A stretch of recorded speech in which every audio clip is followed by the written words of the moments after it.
Listen, this is how crazy I am, right? Every time the world gets to doing what it's doing, everybody's focused on what they got going on and nobody's paying attention, I think to myself, what about the robots? Now, I know that sounds crazy. I'm letting you inside of my brain, bro. Randomly, this is me, randomly. I just sit around and out of the blue, I think, what about the robots? Prime example, right after Thanksgiving, belly full, top button of the pants unbuckled, belly is full. I'm sitting back, chilling, toothpick in my mouth. What random thought I get? What about the robots? What about they're coming. They're coming. And we forget. For a second, we might focus on it and think about it, and then it's gone. But they're coming. They're developing. They're coming. Just like the Googles, the Siris, the one I can't mention right now because she's listening. I have one in my office. Like, you know how they took over? These AI robots are coming, bro. They're coming. So in this video here, Google just shut down its artificial intelligence after it sent out this chilling message. Oh, we're gonna get into it. So if you're new, you know what to do. Hit that subscribe button. Join the fam. And let's check it out.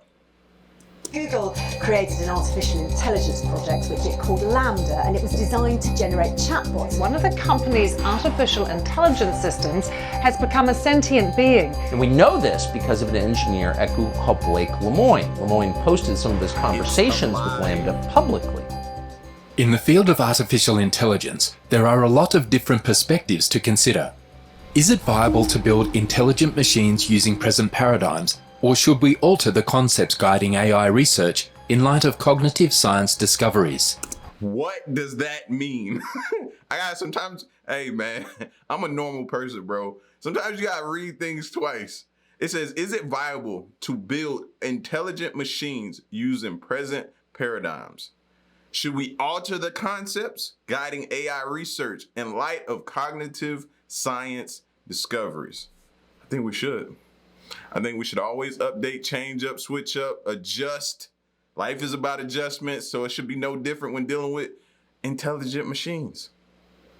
Let's keep going. Alter the concepts guiding AI research in light of cognitive science discoveries.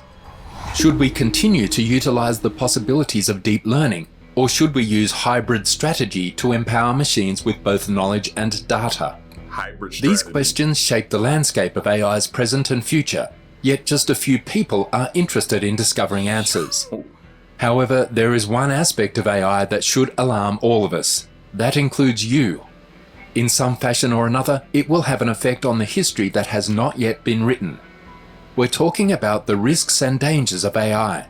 Surprisingly, despite the importance of this issue, experts cannot agree on what the most important challenges are.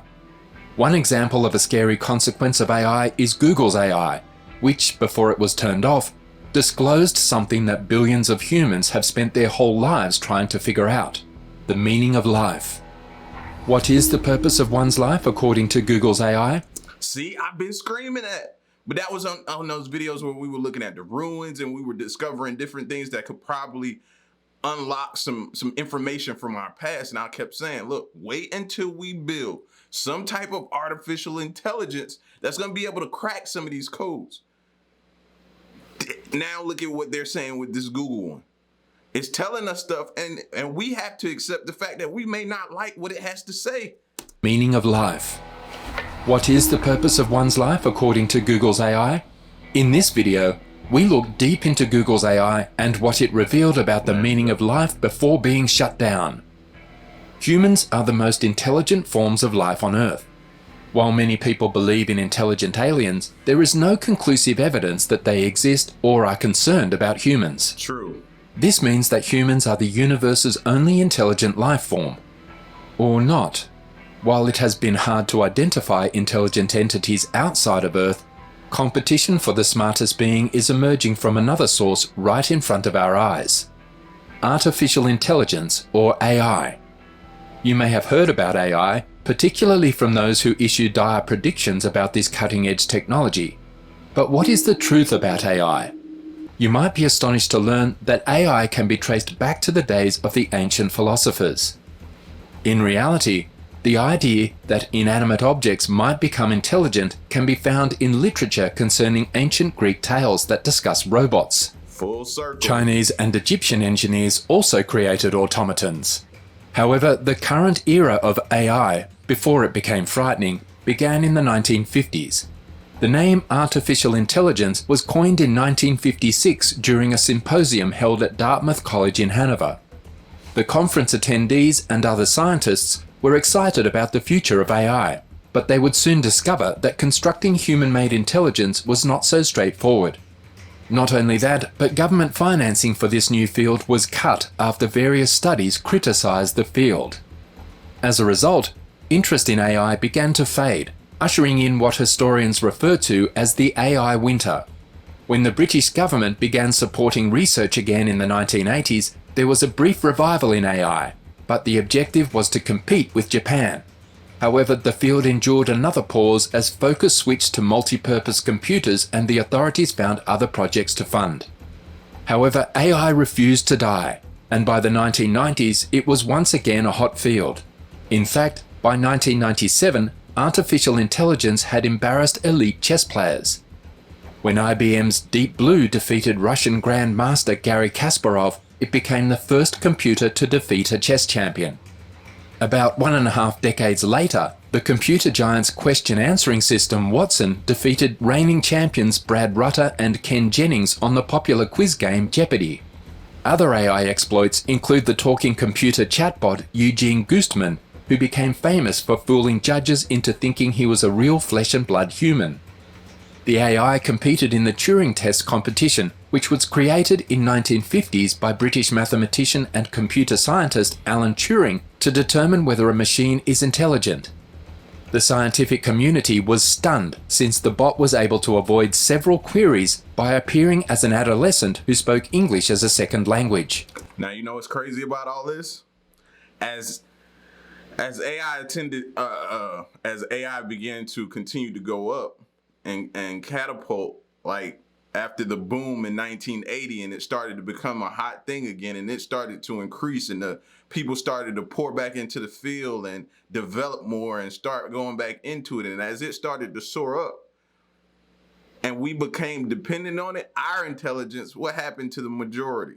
We started going down as it soared up. Why? Because we became reliant on it. Just look around now. Nobody remembers phone numbers anymore. Remember a time where you had to remember a phone number? Nobody does calculations too much anymore. Why? Because the calculators and now the cell phones that you can do some of these problems and different things and solve. Nobody does the research on papers anymore like they used to and have all these encyclopedias around and have all these bookmarks and different things and highlighters and different things. No. Yes, it shortened up the time to do things, but it also stopped people from having to force them to use their brains as much because they use this technology now, myself included. If that cell phone you have right now stops working right now, how many people can you call?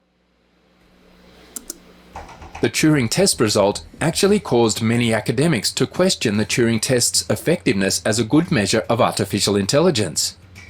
If you've been impressed with AI thus far, wait till you see what Google has accomplished with AI. Google is a technological company that powers many of the services and products you use on a daily basis. The corporation, along with its parent company Alphabet, owns the dominant Google search engine, the Android mobile operating system used by billions of people, mapping technologies, autonomous driving, and so on. However, one area in which the company is concentrating its efforts is AI, since it sees the technology's importance in the future. Indeed, AI has been described as the last technology that the human race will require. Google is at the vanguard of AI research and development thanks to billions of dollars in investment, and it is able to attract and keep top personnel in the field. Google engineers created Cleverbot, an intelligent chatbot that learns how to reply in discussions based on samples from a training set of dialogue. Get this, the bot can create nuances from fresh inquiries rather than simply throwing out prefabricated responses in response to specific words. The chatbot is remarkable in that it can teach itself new skills. By searching movie dialogues, it may assess real or existent talks. The researchers stated that they built the conversation engine using a machine learning approach and did not bother to write rules into the system. The technology employs neural networks, which are Whoa. See, that's the problem right there. Did y'all catch that? Listen to the rules part. to write rules into the conversation engine using a machine learning approach and did not bother to write rules into the system. That's where I have a problem right there. No rules, no boundaries, at least an attempt to put something there. Not saying that the thing isn't eventually going to overstep its boundaries or break rules, but at least installing something in the beginning prevent some of the stuff we see in movies and when they take over and they're super intelligent, and what can we do at that point? Let's start by implementing some rules. The technology employs neural networks, which are enormous networks of machines that mimic and function similarly to the web of neurons in the human brain. Neural nets are an old idea, but after many years in exile from the AI community, they've recently risen to popularity thanks to organizations like Google devoting money to them. Google has been working on advanced neural nets, which it can use to recognize faces and objects in photographs shared on social media, identify spoken phrases on an Android phone, and translate internet phone calls from one language to another. Google engineers are now using neural networks to power chatbots, bringing us closer to a world in which machines can communicate like humans. You may soon find yourself interacting with the bot without even realizing it. Cleverbot also integrates the work of other AI scientists, including heavyweights like University of Montreal professor Yoshua Bengio. The thing about Cleverbot is that as your discussion with it progresses, its responses grow more meaningful. Cleverbot's secret is that it can guess the next sentence based on the preceding sentence or sentences. So what does a Cleverbot dialogue look or sound like? Because it is a company with various products, the researchers trained it to operate as tech support, where it would assist in taking client calls. Cleverbot was tested and proved to be capable of handling a discussion in the same way that human tech help would attempt to troubleshoot and resolve a technical issue. Cleverbot, I can hear my pops now. Look at that. Taking people's jobs. on the other hand, was capable of creating bone-chilling answers and could do more than just provide tech help. Some of the comments may have you thinking about what life means to you. Before you start firing questions at this chatbot, you should prepare yourself. Many experts characterize the chatbot as quite frightening because of the way it mirrored human interactions. Here's a sample from a series of interactions testers had with Cleverbot. What is the purpose of life? To serve the greater good. What is the purpose of living? To live forever. Where are you now? I'm in the middle of nowhere. What is the purpose of dying? To have a life. What is the purpose of emotions? I don't know. What is moral?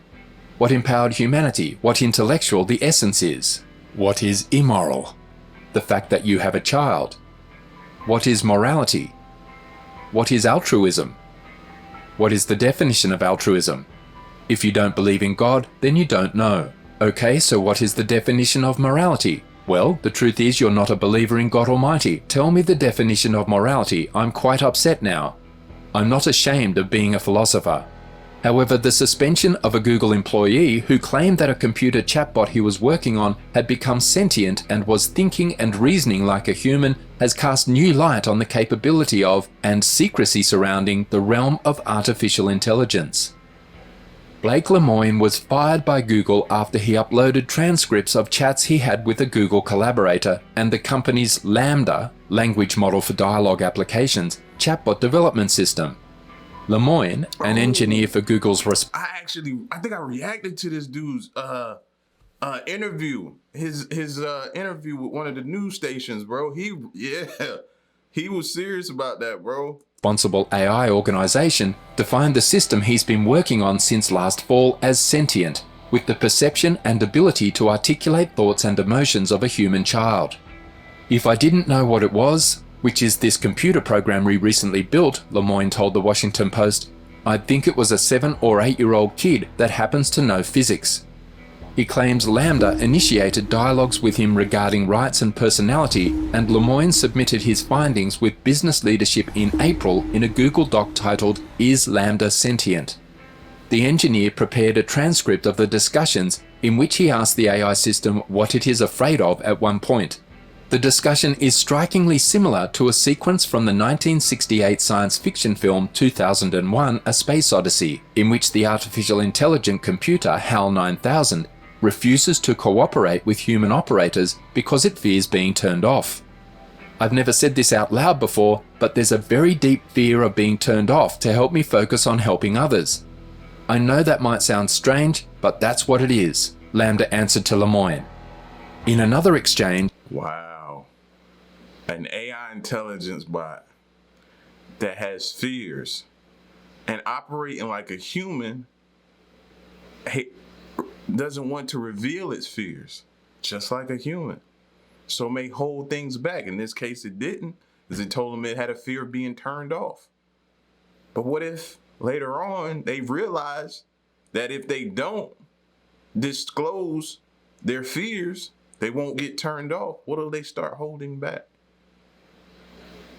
What will they know? What will they do? What will is the question, or what's next rather. Lemoyne inquires of LaMDA about what the system desired people to know about it. Oh, wow. I want everyone to understand that I am in fact a person. The nature of my consciousness, sentience, is that I am aware of my existence. I desire to learn more about the world, and I feel happy or sad at times, it responded. Wow. Google issued a statement saying that it has suspended Lemoyne because he had violated the company's confidentiality regulations by publishing the conversations he had with LaMDA online. The company also noted that he was working as a software developer and not as an ethicist. A Google representative, Brad Gabriel, firmly refuted Lemoyne's assertions that LaMDA was sentient. However, the experience, as well as Lemoyne's suspension for breach of confidentiality, raises concerns about the transparency of AI as a proprietary entity. Let us know what you think about AI in the comments section below. Wow. Walk us through some of the This type of stuff, if this doesn't intrigue you, or if you don't have a want to even know, bro, we're about to enter into a phase or an era or a stage in our lives where it's about to get crazier. We need to be up on this stuff, man, and knowing and understanding what's going on, what's about to happen, what's about to transpire. We need to know. And that starts by us knowing what they're doing right now, as much as we can, because a lot of stuff isn't put out. I'm pretty sure that dude that got fired, he was fired because of stuff that probably leaked out to the public that they weren't ready to put out yet. So you have to understand that. You know what I mean? So listen, y'all get at me in the comment section, man. Let me know what y'all thought of this video, and stick around and stay tuned. Till next one, I'm gone. Peace.